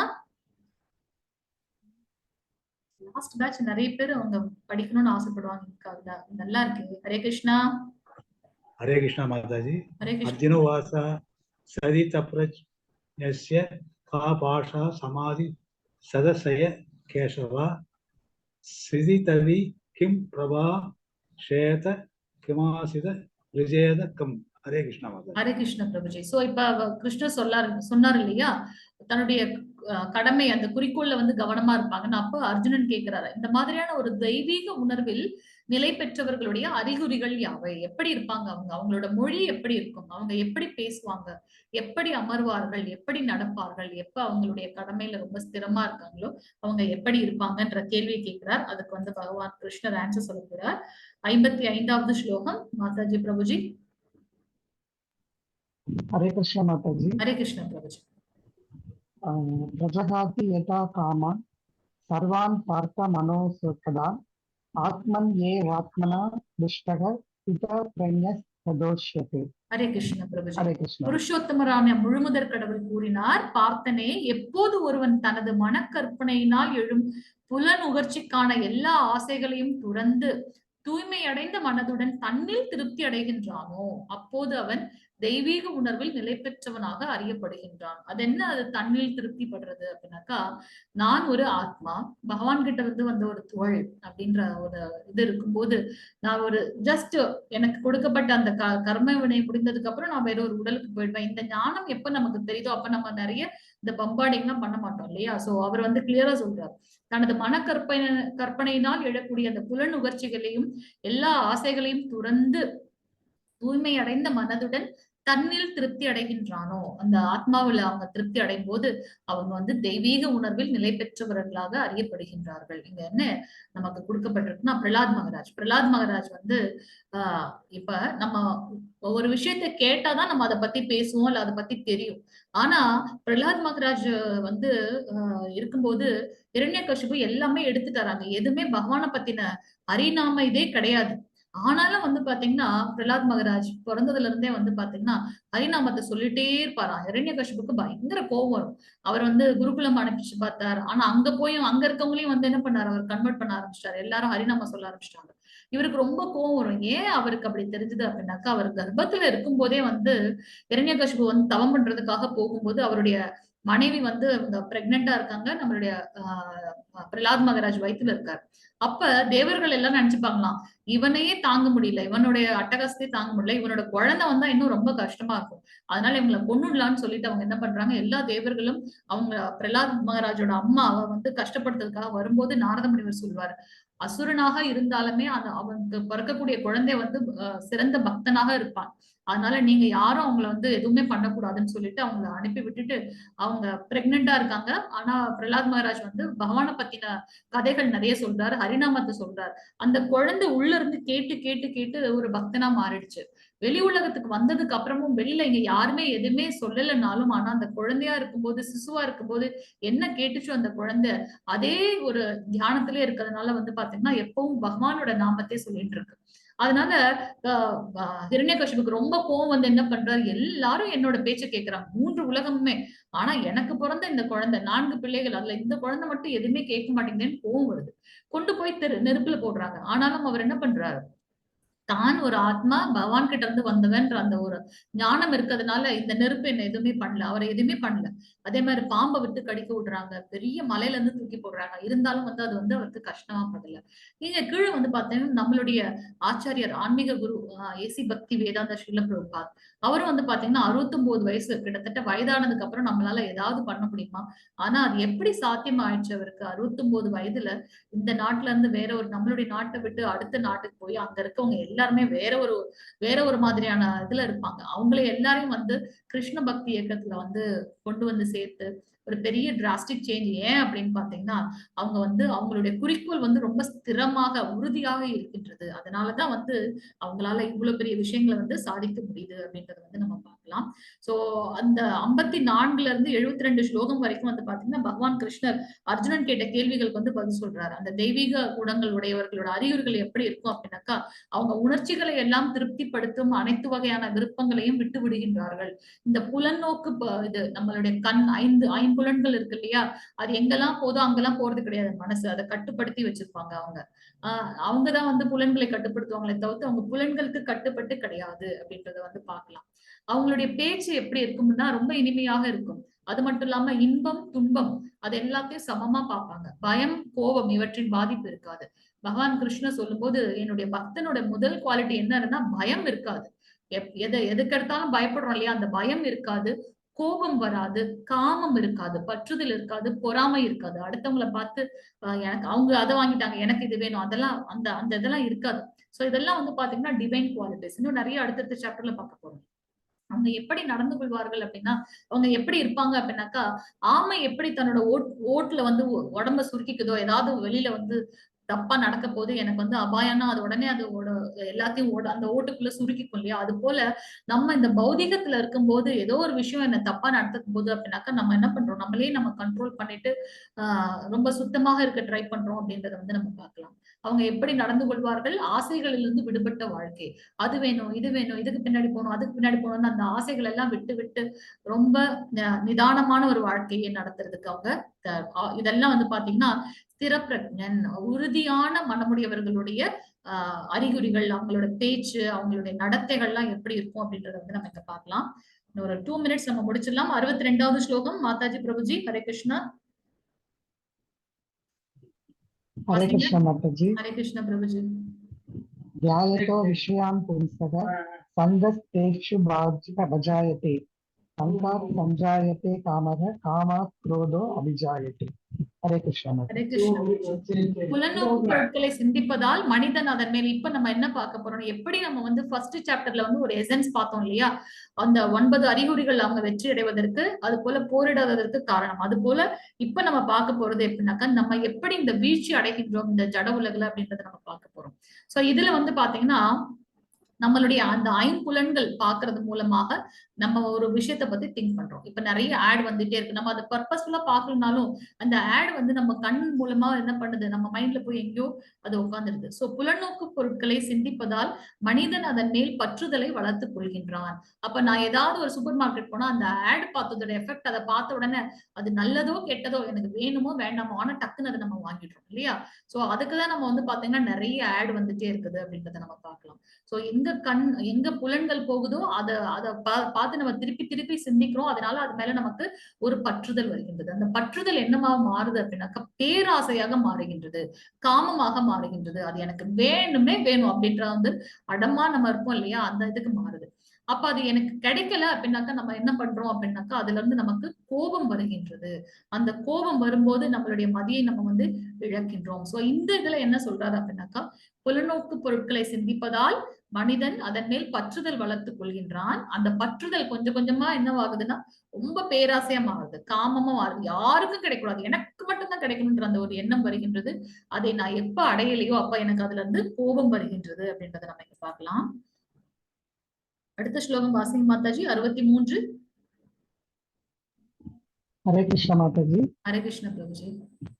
क्रोधात् भवति सम्मोहः सम्मोहात् स्मृतिविभ्रमः स्मृति परंशात् बुद्धिनाशात् प्रणश्यति। ஹரே கிருஷ்ணா. சோ அந்த கோபத்துல இருந்து பூரண மயக்கம். எப்ப நமக்கு கோபம் வருகிறது, அது பெரிய அது என்ன சொல்லுவாங்க, எதிரி. சோ அந்த கோபத்துல இருந்து பூரண மயக்கம், நான் ஒரு மயக்கத்தில் தள்ளப்படுகிறேன், சுயநிலைவே நான் இழந்துடுறேன். மயக்கத்தினால் நினைவு நிலை குழம்பும் இழப்பும் ஏற்படுகின்றது. நினைவு குழம்புவதால் அறிவு இழக்கப்படுகின்றது. அறிவு இழக்கப்பட்டவுடன் ஒருவன் மீண்டும் ஜட வாழ்க்கையில் விழுகின்றான். நம்ம அந்த நிறைய கிளாஸ்லயே நம்ம பேசியிருக்கோம். சோ ஒரு தந்தை வந்து ஒரு புதுசா கார் வாங்கியிருப்பாரு. அதை வந்து பார்த்து பார்த்து எல்லா ஃப்ரெண்ட்ஸும் சொல்லி கேட்டு கேட்டு அந்த காரைத்தான் நான் வாங்குவேன்னு சொல்லிட்டு அவர் என்ன பண்றாரு, நிறைய அவரோட உழைப்பை போட்டு ஒரு காரை வாங்குறாரு. அது காலையில எந்திரிச்ச உடனே அது முன்னாடி போய் நிற்பார். அததான் அவரோட லைஃப்ல அந்த மாதிரி அவர் அவ்வளவு ஒரு பற்று அது மேல. அதனால எப்ப பார்த்தாலும் அதை தொடச்சு அப்ப அவருடைய குழந்தை ஒரு தடவை என்ன பண்ணுது, அந்த கார்ல வந்து ஏதோ கிறுக்கிடுறோம் அந்த குழந்தை. அதை பார்த்த உடனே இவருக்கு ரொம்ப கோபம் வருகின்றது. சோ புலநோக்கு கேட்கறது பாக்குறது மூலமாக அவர் அந்த காரை வாங்கினார். சோ அந்த புலநோக்கு மூலமாக அவரது பற்று வருகின்றது. அந்த பற்று வந்து காமமா மாறுகின்றது. அதுதான் எனக்கு எல்லாமேன்ற மாதிரி அந்த காமம் அதிகமாகும் போது என்ன ஆகுதுன்னா கோபம். அந்த குழந்தை கிறுக்குனதை பார்த்து அடுத்த நொடி வந்து அவரால் அதை தாங்கிக்கவே முடியல. அங்க கையில அங்க என்ன இருந்ததுன்னு கூட அவருக்கு தெரியல. அதை நேரா எடுத்துட்டு போய் அந்த குழந்தையோட கையில வந்து வேகமா அடிக்கிறாரு. அவர் கோவம் தீர்ற வரைக்கும் அடிக்கிறார். குழந்தை கதறுது, ஆனா அது கூட அவருக்கு வந்து அத கூட குழந்தை கத்துனேன்னு கூட அவருக்கு தெரியல. அந்த அளவுக்கு அவருடைய நினைவு குழப்பம், மயக்கம் வருகின்றது. நினைவு நிலை இழக்கிறாரு. அதன் மூலமாக அவருடைய அறிவு இழக்கப்படுகின்றது. கடைசியில அந்த குழந்தை கதறி பக்கத்துல இருக்கவங்க வந்து அந்த குழந்தைய காப்பாத்தினதுக்கு அப்புறம் அதுல என்ன எழுதிருக்குன்னா, அந்த குழந்தை ஐ லவ் பப்பான்ட்டு அவரோட அப்பாவோட பேரை வந்து எழுதியிருக்கு. அந்த இதை கூட புரிந்து கொள்ளக்கூடிய ஞானம் இல்லை. ஏன் இது அப்படின்னு பாத்தீங்கன்னா, ஒரு விஷயத்து மேல நம்ம ரொம்ப அதீதமாக பற்று வைக்கும் போது நம்மளுடைய இந்த மாதிரி ஒரு தாழ்வான நிலைக்கு வந்து நம்ம தள்ளப்படுகின்றோம் அப்படின்றத நம்ம இங்க வந்து பார்க்கலாம். சோ இந்த இது வந்து இதுதான் நம்ம செகண்ட் சாப்டரோட கிளிம்ஸ். புலன்களின் மூலமாக இந்த ஜடப்பற்று வந்து நம்ம அந்த புலன்களின் மூலமாக நம்ம வந்து திருப்பி திருப்பி ஒரு விஷயத்த பார்க்கும்போது அது மேல பற்று வருகின்றது. அந்த பற்று வந்து காமமாக மாறுகின்றது. அந்த காமம் வந்து என்னை வந்து சில சமயத்துல நான் அடைந்தாலோ இல்ல அதுக்கு ஏதாவது கஷ்டம் வந்தாலோ நான் கோபப்படுகின்றேன். அந்த கோபம் வரும்போது நான் என்னுடைய நிலையை ஒரு மயங்கிய நிலைக்கு நான் தள்ளப்படுகின்றேன். என்னுடைய நினைவு வந்து குழம்புகின்றது. அதன் மூலமாக அறிவிழப்பு ஏற்படுகின்றது. கடைசியில நான் வந்து வீழ்ச்சி அடைகின்றேன். ஒரு தந்தையா அங்க அவர் ரொம்ப ஃபெயில் ஆயிட்டார் இல்லையா? சோ அந்த குழந்தைக்கு வந்து கை ஃபுல்லாவே பிராக்சர் ஆயிடுச்சு. சோ எவ்வளவு ஒரு ஒரு முட்டாள்தனமான ஒரு இது இல்லையா? சோ அவர் கடைசியில வந்து வீழ்ச்சி அடைகின்றார் அப்படின்றத பார்க்கலாம். சோ நம்ம எதுவுமே வந்து புலன்களை கட்டுப்படுத்துறதுக்கு தான் நம்ம இருக்கணுமே தவிர்த்து புலன்களால் நம்ம கட்டுப்படுத்தப்படக்கூடாது. 71வது ஸ்லோகம், கடைசி 2 ஸ்லோகங்கள். ஹரே கிருஷ்ண மாதாஜி பிரபுஜி வாசிங்க. ஹரே கிருஷ்ணா.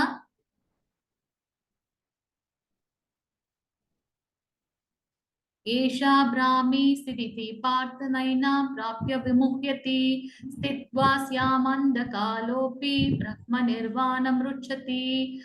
இதுவே ஆன்மீகமான தெய்வீக வாழ்விற்கு வழி. இதனை அடைந்த மனிதன் குழப்பம் அடைவதில்லை.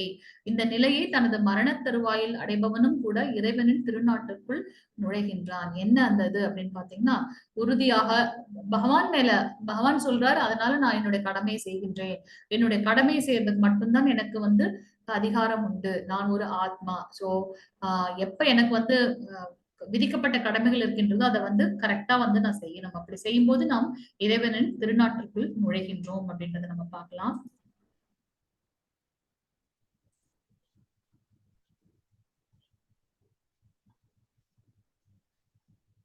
ஹரே கிருஷ்ணா. 71 ஸ்லோகம் வந்து பாத்தீங்கன்னா, புலனுகர்ச்சிக்கான எல்லா விருப்பங்களையும் துறந்தவன். சோ நம்மளுடைய அந்த ஐம்புலன்களை கட்டுப்படுத்தி அதை துறந்தவர்கள், ஆசைகள் இல்லாதவர்கள், உரிமையாளன் நான் தான் அப்படின்னு நினைக்காதவங்க, அவங்க வந்து பாத்தீங்கன்னா அகங்காரம் இல்லாதவர்கள். இவங்க எல்லாமே வந்து உண்மையான அமைதியை அடைய முடியும். யாராருக்கெல்லாம் அந்த அமைதி கிடைக்கும் அப்படின்னாக்கா, இந்த விஷயங்கள் புலனுகர்ச்சிகளை வந்து விரும்பாதவர்கள், ஆசைகள் இல்லாதவர்கள், நான் தான் இதற்கு உரிமையாளன் அப்படின்ற அந்த உணர்வு இல்லாதவர்கள், அகங்காரம் இல்லாதவர்கள். இவங்க மூலமா இதன் மூலமாக அவங்களுக்கு வந்து அமைதி கிடைக்கும். அந்த அமைதியின் மூலமாக அவங்க வந்து பாத்தீங்கன்னா தெய்வீகமான ஒரு வாழ்விற்கு வழிவகுக்கும் அப்படிங்கறத நம்ம பார்க்கலாம். ஓம் தத் இதி ஸ்ரீமத் பகவத்கீதாசு உபனிஷத்சு பிரம்ம வித்யாயாம் யோகசாஸ்திரே ஸ்ரீ கிருஷ்ணார்ஜுன சம்வாதே சாங்கிய யோகः நாம த்விதீத்யாயः. ஹரே கிருஷ்ணா. சோ இன்னைக்கு நம்ம செகண்ட் சாப்டர்ல வந்து பாத்தீங்கன்னா, அர்ஜுனன் எழுப்பின அந்த 5 போரிட மாட்டேன்னு சொன்ன 5 காரணங்களுக்கும் வந்து பகவான் வந்து ஒரு விஷயத்துக்கும் ஆன்சர் பண்ணார். இரக்கம், அதுக்கு வந்து பகவான் என்ன சொன்னார்னா, இது வந்து உடல் கிடையாது, நீ ஒரு ஆத்மா, இன்பமின்மை, நீ வெற்றி அடைந்தால் தோல்வி அடைந்தால் என்ன கிடைக்கும்ன்றதை எக்ஸ்பிளைன் பண்ணார். பாவச் செயல், எப்ப வந்து உன்னுடைய கடமையை நீ செய்யறியோ அதுல வந்து பாவம் இல்லை அப்படின்றது. குடும்ப பாரம்பரியம், எது குடும்ப பாரம்பரியம்? பெண்களை வந்து பாதுகாக்கணும், அது குடும்ப பாரம்பரியம். இந்த மாதிரி அதர்மவாதிகளை வந்து விட்டு வைக்கிறது வந்து குடும்ப பாரம்பரியத்தை கஷ்டப்படுத்த போறது கிடையாது. அதனால நீ வந்து தர்மத்தை நிலைநாட்டணும் அப்படின்னாக்கா நீ வந்து போர் புரியணும் அப்படின்றாரு. இருமனம், எது சரியா தவறா நீ இந்த குழம்ப வேண்டிய அவசியம் கிடையாது. கற்றறிந்த அறிஞர்கள் வந்து எது உண்மைன்றதை வந்து தெரிந்து கொண்டு நடந்து கொள்வார்கள். நீ உறுதியுடன் ஆண்டவருக்கு சேவை செய் அப்படின்றத வந்து பகவான் கிருஷ்ணன் இங்க எக்ஸ்பிளைன் பண்ணியிருக்கார். ஹரே கிருஷ்ணா. ஏதாவது டவுட் இருக்குங்களா இன்னையோட செஷன்ல? ஹரே கிருஷ்ணா. ஹரே கிருஷ்ணா மாதாஜி, வாழ்க வளமுடன். ஹரே கிருஷ்ணா பிரபுஜி. ஹரே கிருஷ்ணா. ஏதாவது டவுட் இருக்குங்களா? ஹரே கிருஷ்ணா. ஓகே. சோ இன்னைக்கு செகண்ட் டே 12 டைம்ஸ் வந்து நம்ம வந்து ஹரே கிருஷ்ணா மகாமந்திரம் சொல்லிடலாம். जय श्री कृष्ण चैतन्य प्रभु नित्यानंद श्री अद्वैत गदाधर श्रीवासादि गौर भक्त वृंद. हरे कृष्ण कृष्ण कृष्ण हरे हरे, हरे राम राम राम हरे हरे, हरे कृष्ण कृष्ण कृष्ण हरे हरे, हरे राम राम हरे हरे, कृष्ण कृष्ण कृष्ण हरे हरे, हरे राम राम हरे हरे, हरे कृष्ण कृष्ण कृष्ण हरे हरे, हरे राम राम हरे हरे, कृष्ण कृष्ण कृष्ण हरे हरे, हरे राम हरे हरे, कृष्ण कृष्ण कृष्ण हरे हरे, राम राम हरे हरे, हरे कृष्ण कृष्ण कृष्ण हरे हरे, हरे राम राम हरे हरे, कृष्ण कृष्ण कृष्ण हरे हरे, राम राम हरे हरे, हरे कृष्ण कृष्ण कृष्ण हरे हरे, हरे राम राम हरे हरे, कृष्ण कृष्ण कृष्ण हरे हरे, हरे राम हरे हरे, कृष्ण कृष्ण कृष्ण हरे हरे, राम राम हरे हरे, हरे कृष्ण कृष्ण कृष्ण हरे हरे, हरे राम हरे हरे. जय श्री कृष्ण चैतन्य प्रभु नित्यानंद श्री अद्वैत गदाधर श्रीवासादि गौर भक्त वृंद. हरे कृष्णा. அனைத்து பக்தர்களுக்கும் மிக்க நன்றி. இன்னைக்கு வந்து உங்களுடைய இவ்வளவு பெரிய பிஸி ஷெட்யூல்ல இருந்தாலும் ஒரு 1 hour நம்ம என்னதான் தெரிஞ்சுக்கலாம்னு வந்திருக்கீங்க. அதெல்லாம் பெரிய விஷயம். சோ பகவான் கிருஷ்ணரோட கருணை இல்லாம இதெல்லாம் நடக்காது. சோ ஹரே கிருஷ்ணா எல்லாருக்கும். நாளைக்கு வந்து நம்ம வந்து கர்ம யோகத்தை வந்து படிக்க போறோம். நாளைக்கு எல்லாரும் பார்க்கலாம். ஹரே ஏதாவது கிருஷ்ணா டவுட்னா நீங்க வந்து ஹரே- கேட்கலாம். டெக்னிக்கல் இஷ்யூஸ் ஹரே ஏதாவது கிருஷ்ணா மாதாஜி. ஹரே கிருஷ்ணா பிரபுஜி. குவிஸ் இதுக்கு எப்படி அனுப்புவீங்க பிரபுஜி? குவிஸ் எப்படி quiz பண்றது க்கு. தெரியுங்களா? ஹரே கிருஷ்ணா சிவனார் பிரபுஜி அட்டெண்டன்ஸ் லிங்க் போட்டீங்களா பிரபுஜி? ஹரே கிருஷ்ணா हरे कृष्णा माता जी। यस माता जी, अटेंडेंस रिपोर्ट का माता जी। போட்டீங்களா? அது குவிஸ் லிங்க் யாருக்கு தெரியலன்னு சொல்றீங்க மாதாஜி? ருக்மணி மாதாஜியா? இல்ல மீனா ஆனந்த். ராஜி. ராஜேஷ் டேப்னு இருக்கும் பாருங்க, ராஜேஷ் டேப்னு. ஓகே ஓகே, நீங்க நம்பர் நீங்க ஷேர் பண்ணுங்க. சிவனார் பிரபுஜியோட நம்பர் நம்ம குரூப்ல இருக்கு, நீங்க எடுத்துட்டு அவருக்கு ஃபோன் பண்ணலாம். ஓகே, லிங்க் நேத்து இது சரியா வரல, அதான் ஃபர்ஸ்ட் சாப்டருக்கு. Okay, login ID password create பண்ண ஒரு லிங்க் நம்ம குரூப்ல ஷேர் பண்ணிருக்காரு. நீங்க அந்த லிங்க்ல போயிட்டு இருங்க, ஒரு நிமிஷம் நான் வேணா ஷேர் பண்றேன்.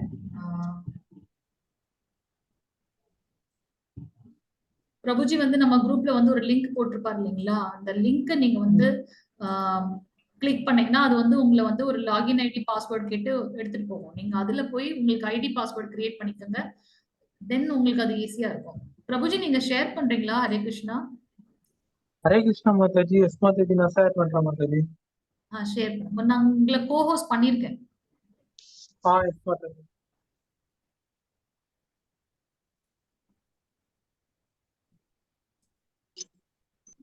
ஹரே கிருஷ்ணா மாதாஜி.